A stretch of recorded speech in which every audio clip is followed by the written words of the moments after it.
Smith Wigglesworth fut sans doute l'un des hommes les plus loin de Dieu qui ait vécu à une époque récente. Il fut connu sous le nom d'apôtre de la foi. Et si quelqu'un méritait d'être décrit comme étant rempli de foi et du Saint-Esprit, c'était bien lui. Il vécut et marcha continuellement dans la présence de Dieu.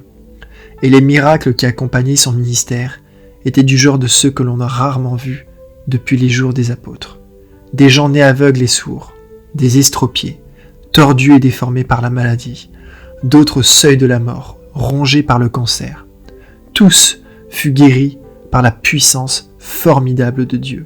Même des morts furent ressuscités. Né en 1859 dans la pauvreté, Smith Wigglesworth se convertit à l'église méthodiste à l'âge de 8 ans, alors qu'il chantait un cantique se rapportant au sang de l'agneau.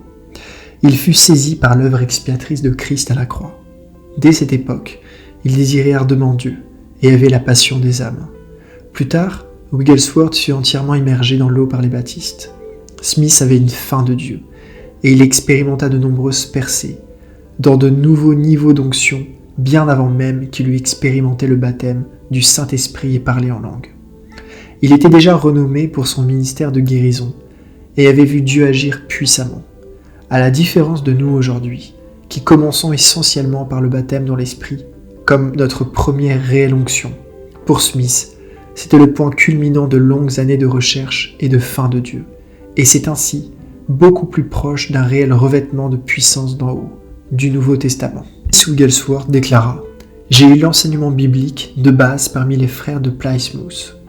J'ai marché au pas sous le sang et la bannière de feu de l'armée du salut, apprenant à gagner des âmes en plein air. J'ai reçu la deuxième bénédiction de sanctification et un cœur purifié dans l'enseignement de Ryder Harris et la Ligue pentecôtiste. J'ai réclamé le don de l'Esprit Saint par la foi, en attendant 10 jours devant le Seigneur. Mais c'est à Sunderland en 1907 que je me suis mis à genoux devant Dieu et expérimenté Acte 2:4. Il décrivit cette expérience comme suit. Elle, Madame Body, la femme d'un ministre, a mis ses mains sur moi et a ensuite dû sortir de la pièce. Le feu est tombé. Cela était un temps merveilleux alors que j'étais là seule avec Dieu. Il m'a baigné dans la puissance. J'ai eu la conscience d'être purifié par le sang précieux. J'ai été rempli de la joie de la conscience de la purification. J'ai eu une vision dans laquelle j'ai vu le Seigneur Jésus-Christ. J'ai contemplé la croix vide et je l'ai vu glorifié à la droite de Dieu le Père. Je ne pouvais plus parler en anglais, mais j'ai commencé à le louer dans d'autres langues, selon que l'Esprit de Dieu m'inspirait les mots. J'ai su alors, bien que j'ai reçu des onctions précédemment, que maintenant, enfin, j'avais reçu le réel baptême dans le Saint-Esprit, comme ils l'ont reçu le jour de la Pentecôte. À cette expérience, rien ne pouvait arrêter Smith Wigglesworth. Il était une flamme pour Dieu, et le feu tombait partout où il allait.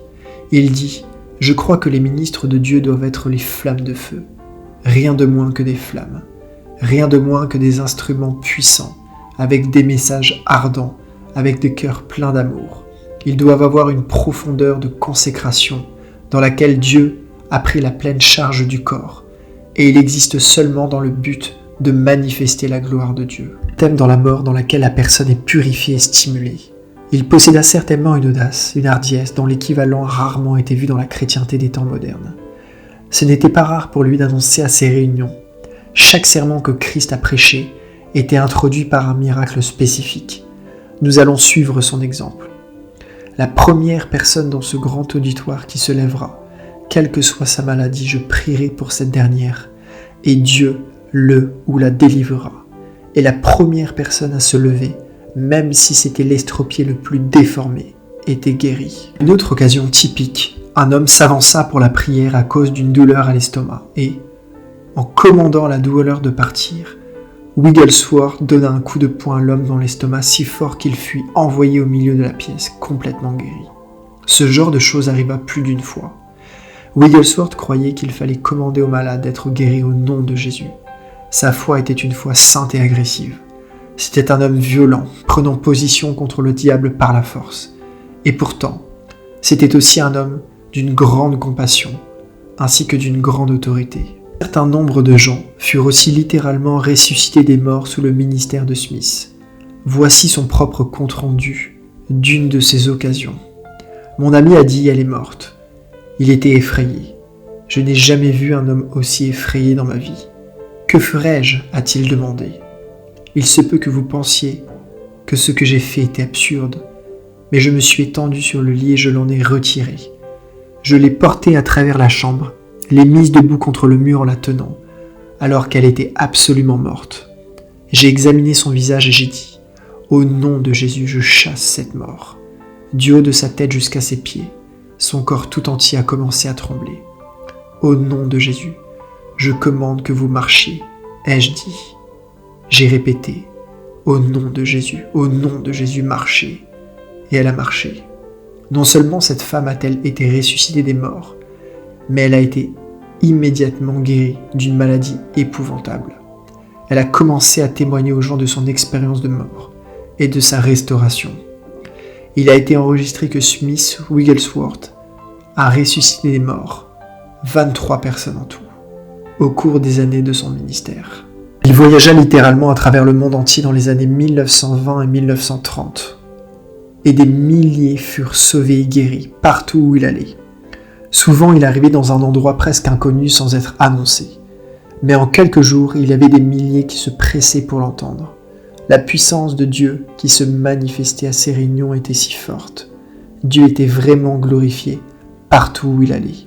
C'était un homme qui marchait et vécut dans la présence même de Dieu. Bien que sa vie ait été une combinaison de prières incessantes et de louanges, et chacun de ses mots et son œuvre un acte d'adoration, il ne lui fut pas donné d'être dans des périodes prolongées de jeûne et prière. Au lieu de cela, il avait appris le secret d'être dans la communion continue et intime avec Dieu, parfois en se réfugiant calmement en lui à cette fin, même quand il se trouvait noyé parmi une foule de gens. Il marchait par la foi et était dans l'esprit à tout moment. Ce fut le secret essentiel de son succès. Il dit un jour, « Il y a 2 aspects à ce baptême. Le premier est que vous possédez l'esprit, et le deuxième est que l'esprit vous possède. » Il avait évalué le coût, et tout était à Dieu. C'était un homme qui comprit vraiment l'autorité dans laquelle la piété et y marcher par la foi. Il dit être rempli de l'esprit, c'est-à-dire être fourré de l'esprit, si rempli qu'il ne restera aucune place pour autre chose. Ce fut de cette façon qu'il vécut, plein d'audace, plein de hardiesse, rempli de foi et du Saint-Esprit. Wigglesworth insistait grandement dans la pureté et la sainteté, comme tous les vrais revivalistes. Il disait « Vous devez chaque jour élever votre niveau, vous devez renoncer à vous-même pour faire des progrès avec Dieu. Vous devez refuser toute chose qui n'est pas pure et sainte. Dieu vous veut pur de cœur, et il veut que vous ayez un désir intense de sainteté. 2 choses vous feront sauter dans les promesses de Dieu aujourd'hui. L'une est la pureté, et l'autre est la foi, qui est embrasée de plus en plus par la pureté. De déclaration contient ce qui est probablement la clé du succès de cet homme. Et c'est évidemment une clé dont il vaut bien la peine de se souvenir pour nous-mêmes aussi. Un autre point à se rappeler consiste à ce que Smith était très conscient des dangers de l'argent et se gardait soigneusement de la possibilité de l'avidité qui pouvait pénétrer dans son cœur. Il fut vraiment au-dessus de tout reproche dans ce domaine.